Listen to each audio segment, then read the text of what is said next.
Assalamualaikum warahmatullahi wabarakatuh. Perkenalkan, nama saya Deborah Ayu Arisantia, NIM 2019-12080 dari kelas pengauditan 4D. Pada kesempatan kali ini, saya akan membahas tentang kasus Enron dan KAP Anderson. Kasus Enron. Enron merupakan perusahaan dari penggabungan antara Internot atau penyalur gas alam melalui pipa dengan Houston Natural Gas. Kedua perusahaan ini bergabung pada tahun 1985. Bisnis inti Enron bergerak dalam industri energi, kemudian melakukan diversifikasi usaha yang sangat luas, bahkan sampai pada bidang yang tidak ada kaitannya dengan industri energi. Diversifikasi usaha tersebut antara lain meliputi future transaction, trading komoditi, non-energy, dan kegiatan bisnis keuangan. Kasus Enron mulai terungkap pada bulan Desember tahun 2001 dan terus menggelinding pada tahun 2002. Berimplikasi sangat luas terhadap pasar keuangan global yang ditandai dengan menurunnya harga saham secara drastis di berbagai bursa efek di belahan dunia, mulai dari Amerika, Eropa, sampai ke Asia. Enron, suatu perusahaan yang menduduki ranking 7 dari 500 perusahaan terkemuka di Amerika Serikat dan merupakan perusahaan energi terbesar di Amerika Serikat, jatuh bangkrut dengan meninggalkan hutang hampir sebesar 31,2 miliar US dollar dan menyebabkan 4.000 pegawai kehilangan pekerjaan mereka. Berikut adalah tokoh penting kasus Enron dan Anderson. Pendiri Enron, Kenneth Lay. Yang kedua, CEO dan CRO sementara Stephen F. Cooper. Yang ketiga, Ketua John G. Wrightree. Dan yang keempat, Wakil Komisaris Sri Ward Baxter. KAP Arthur Andersen, salah satu firma akuntansi terbesar di Amerika Serikat yang berdiri sejak tahun 1913, kantor akuntan publik yang termasuk dalam The Big Four, lalu pecah menjadi The Big Five sejak pemisahan bisnis jasa atestasi atau fungsi akuntansi dan konsultan Arthur Andersen tahun 1999. Kerjasama Arthur Andersen dan Enron. Arthur Andersen, perusahaan akuntan yang mengaudit laporan keuangan Enron, juga sebagai konsultan manajemen Enron. KAP tersebut memiliki kebijakan pemusnahan dokumen yang tidak menjadi bagian dari kertas kerja audit formal. Yang pertama, Board of Director atau Dewan Direktur, Direktur Eksekutif, dan Direktur Non-Eksekutif. Membiarkan kegiatan-kegiatan bisnis tertentu mengandung unsur konflik kepentingan dan mengizinkan terjadinya transaksi-transaksi berdasarkan informasi yang hanya bisa diakses oleh pihak dalam perusahaan atau insider trading, termasuk praktek akuntansi dan bisnis tidak sehat sebelum hal tersebut terungkap kepada publik. Yang kedua, Enron merupakan salah satu perusahaan besar pertama yang melakukan outsourcing secara total atas fungsi internal audit perusahaan. Mantan Chief Audit Eksekutif Enron atau Kepala Internal Audit semula adalah partner KAP Andersen yang ditunjuk sebagai akuntan publik perusahaan. Direktur keuangan Enron berasal dari KAP Andersen. Sebagian besar staf akuntan Enron berasal dari KAP Andersen.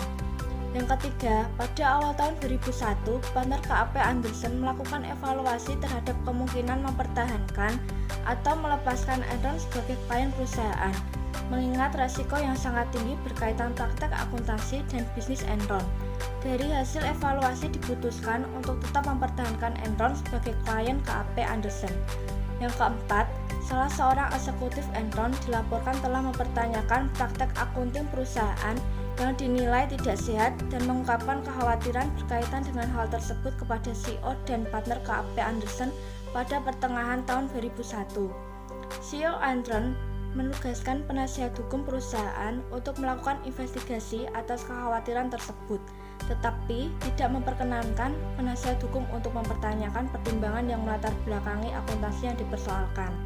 Hasil investigasi oleh penasihat hukum tersebut menyimpulkan bahwa tidak ada hal-hal yang serius yang harus diperhatikan.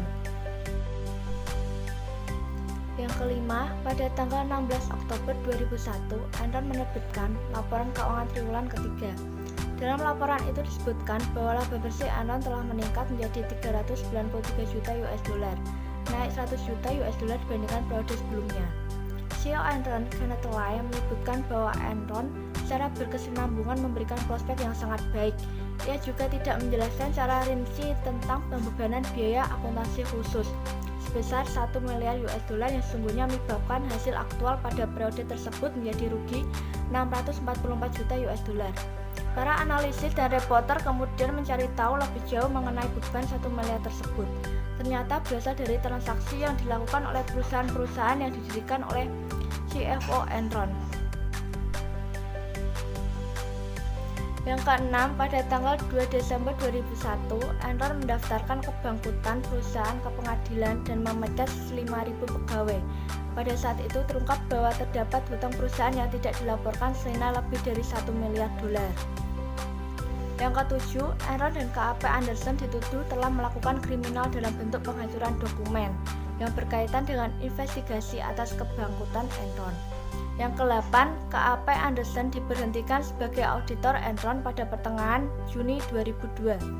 Yang ke-9, tanggal 28 Februari 2002, KAP Anderson menawarkan ganti rugi 750 juta US dollar untuk menyelesaikan berbagai gugatan hukum yang diajukan kepada KAP Anderson.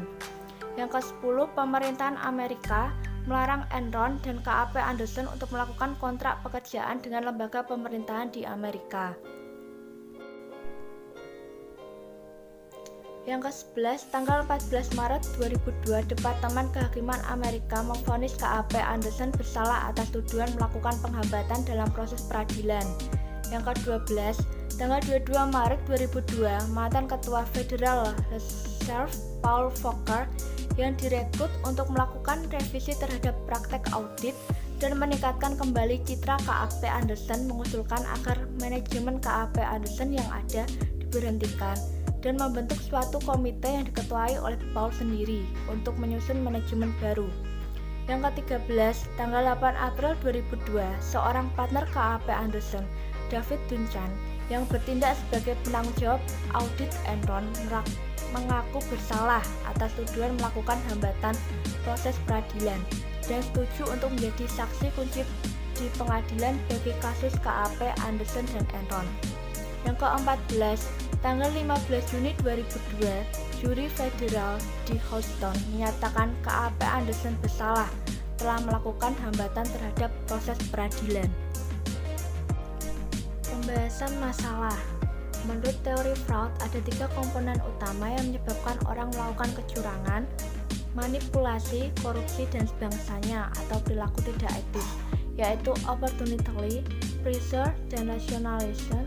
Ketiga hal tersebut akan dapat kita hindari melalui meningkatkan moral, akhlak, etika, perilaku, dan lain sebagainya.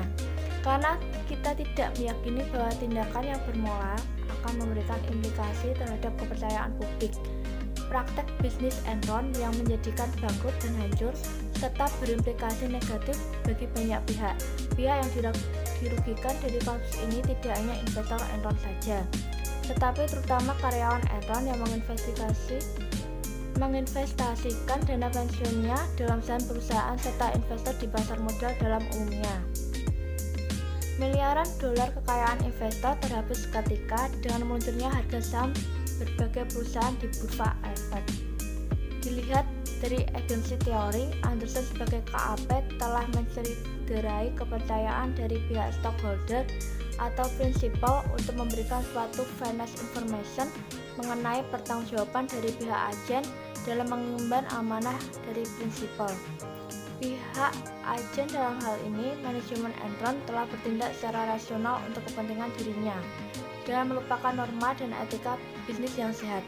Lalu, apa yang dilakukan Enron dan KAP Anderson dari sebuah ketidakjujuran, kebohongan, atau dari praktek bisnis yang tidak etis adalah hutang dan sebuah kehancuran untuk menyisakan penderitaan bagi banyak pihak di samping proses peradilan dan tuntutan hukum. Kesimpulan dari kasus Enron dan KAP Arthur Andersen. Enron dan KAP Arthur Andersen sudah melanggar kode etik yang seharusnya menjadi pedoman dalam melaksanakan tugasnya, bukan untuk dilanggar, yang menyebabkan kebangkrutan dan keterpurukan pada perusahaan Enron adalah editor, Arthur Andersen, salah dari 5 perusahaan akuntansi terbesar yang merupakan kantor akuntan Enron. Keduanya telah bekerjasama dalam memanipulasi laporan keuangan, sehingga merugikan berbagai pihak, baik pihak eksternal seperti para pemegang saham, dan pihak internal yang berasal dari dalam perusahaan Enron. Enron telah melanggar etika dalam bisnis dengan tidak melakukan manipulasi guna menarik investor. Sedangkan Arthur Andersen yang bertindak sebagai auditor pun telah melanggar etika profesinya sebagai seorang akuntan. Arthur Andersen telah melakukan kerjasama dalam memanipulasi laporan keuangan Enron.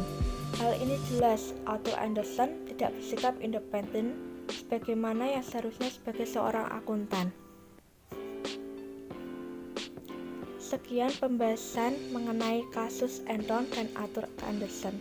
Mohon maaf jika ada kesalahan dalam pengucapan. Wassalamualaikum warahmatullahi wabarakatuh.